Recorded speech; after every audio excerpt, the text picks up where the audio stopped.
prakerja, seperjuangan, se-Indonesia. Salam sehat.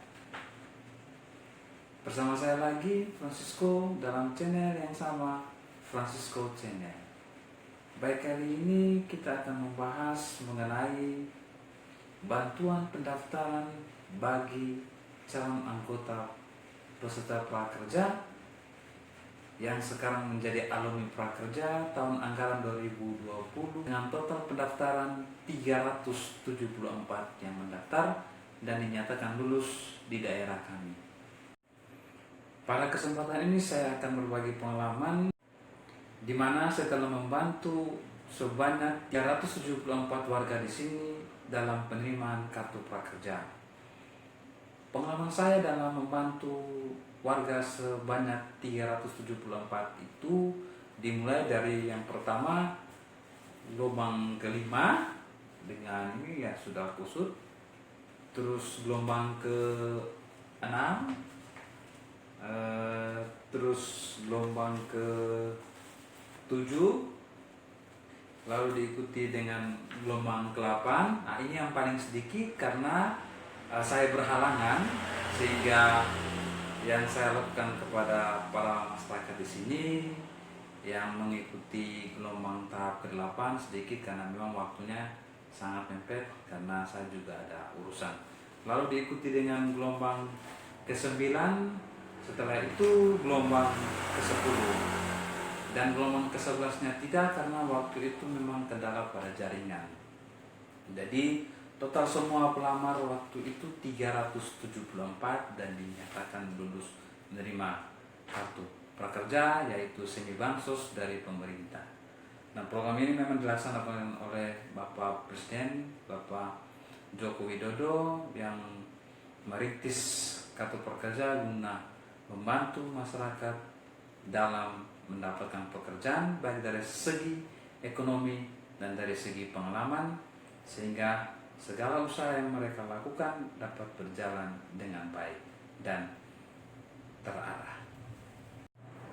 Baik, yang mau saya sampaikan di sini yakni bahwa alangkah baiknya kita warga Indonesia yang sudah bisa mengenal IT, yang sudah bisa menggunakan komputer dan internet, paling tidak kita saling membantu tetangga kita, saudara kita, agar mereka yang pada dasarnya tidak mengetahui IT atau mengetahui cara pendaftaran dapat dibantu oleh kita. Sebab kalau kita tidak membantu mereka, pasti program dari Pak Presiden Joko Widodo ini akan sia-sia karena pada dasarnya tidak tepat sasaran. Sasaran yang perlu kita bantu yakni di mana program yang Bapak Jokowi lakukan ini kembali kepada akar rumput masyarakat, yakni masyarakat yang betul-betul terdampak dan sangat terdampak, di mana tempat yang strategis, tempat tinggal yang sangat jauh dan tidak mempunyai akses yang begitu baik. Nah, di sini kita wajib membantu. Jadi sebelum kartu prakerja tahun anggaran 2021 ini terbit, alangkah baiknya kita sebagai warga Indonesia yang budiman dapat membantu saudara kita dalam mendapatkan kartu prakerja.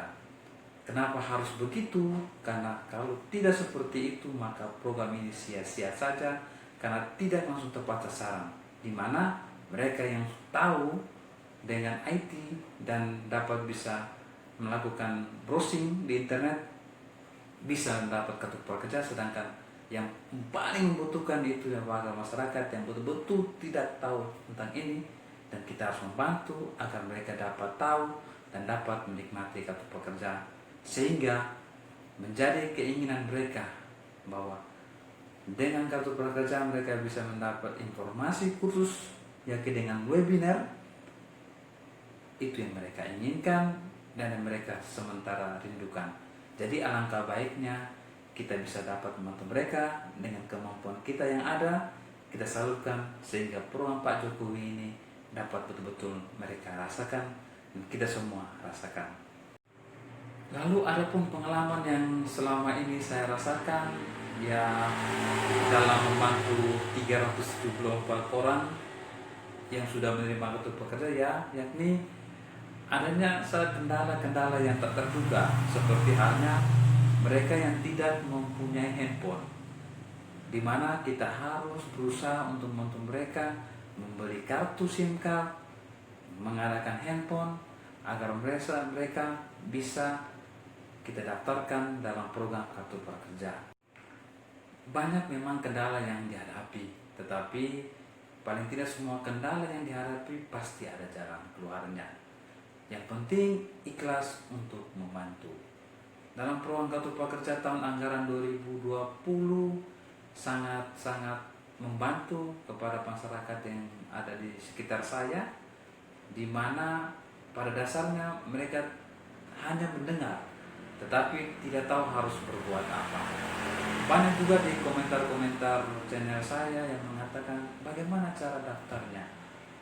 Bagaimana Kak? Bagaimana cara daftarnya? Cara daftarnya pada dasarnya sangat mudah. Kita menguasai IT, kita menguasai internet, itu pasti sangat membantu. Tetapi kemungkinan aturan yang berada pada 2020 mungkin berbeda sedikit dengan aturan yang berada 2021. Jadi alangkah baiknya kita saling sharing, bisa memberi masukan, tetapi pada dasarnya dengan cara daftarnya belum bisa kita lakukan karena memang sementara ditutup portalnya, hanya bisa login. Adapun pengalaman yang saya dapatkan dalam membantu masyarakat di sekitar ini, yakni mereka pada dasarnya kepingin untuk mendapatkan 600.000 per bulan. Yang saya maksudkan di sini adalah bahwa bagaimana kita menjelaskan kepada mereka bahwa intensif 600.000 itu hanya 600.000 itu hanya membantu sekejap. Tetapi ilmu yang ada dalam program kartu prakerja ini, ya, di mana dalam kursusnya itu sangat membantu. Dalam artian bahwa ada sesuatu gerakan untuk perubahan diri, di mana yang memberikan webinar secara langsung dapat kita menyimak, dapat mereka lihat, dapat mereka rasakan bahwa sebenarnya proses perubahan daripada penjualan, daripada usaha bisnis itu dapat dirubah, dapat dikembangkan omsetnya dengan cara yang terdapat pada webinar itu, yang dijelaskan oleh orang-orang para ahli yang sudah merasakan dalam pengalaman hidup dan sudah dirasakan kesuksesannya, dapat dibagi-bagikan oleh kita dalam mengikuti program yang kita ambil. Jadi pada dasarnya bahwa menjelaskan kepada mereka bahwa bukan satu-satunya intensif itu yang menjadi harapan, tetapi pemulihan ekonomi, pemulihan daya saing kita terhadap di lingkungan ini sendiri itu terdapat pada kursus yang kita ambil dengan kapasitas yang kita miliki. Jadi mengambil sesuatu kursus sesuai dengan kapasitas dan kemampuan yang kita miliki. Adapun pertanyaan yang muncul bahwa dari 374 orang itu yang menerima kartu prakerja tahun anggaran 2020, bagaimana hasilnya? Ya, hasilnya semua dapat dilihat bahwa di daerah saya, tempat saya yang saya bantu mereka, bahwa dari segi ekonomi sudah mulai berubah, di mana yang tadinya omsetnya sekian, tetapi dengan adanya kursus yang mereka dapatkan bisa diterapkan dalam kehidupan sehari mereka dalam berbisnis, dan omset yang didapatkan itu sangat berbeda dengan hasil kemarin. Itu nanti baru dibicarakan dalam channel saya yang berikutnya, yakni wawancara kepada orang yang sudah menjadi alumni dan sekaligus menerima kartu prakerja tahun anggaran 20. Nanti terus ikuti saja channel saya, bagaimana mereka merasakan perubahan dalam hidup mereka setelah mendapatkan kartu prakerja dengan kursus dan webinar yang mereka dapatkan dari orang-orang profesional. Saya kira sampai di sini dulu untuk bagaimana cara mendaftar kartu prakerja, bagaimana saya tidak lolos atau apapun, itu dibahas setelah program kartu prakerja itu buka, dan saya akan memberikan trik-triknya. Tapi pada saat ini saya rasa tidak bisa karena memang pada dasarnya programnya belum buka. Kemungkinan aturannya berbeda atau bagaimana, itu nanti keputusan ada pada pihak yang berwenang dari program kartu prakerja. Saya rasa sampai di sini. Terima kasih.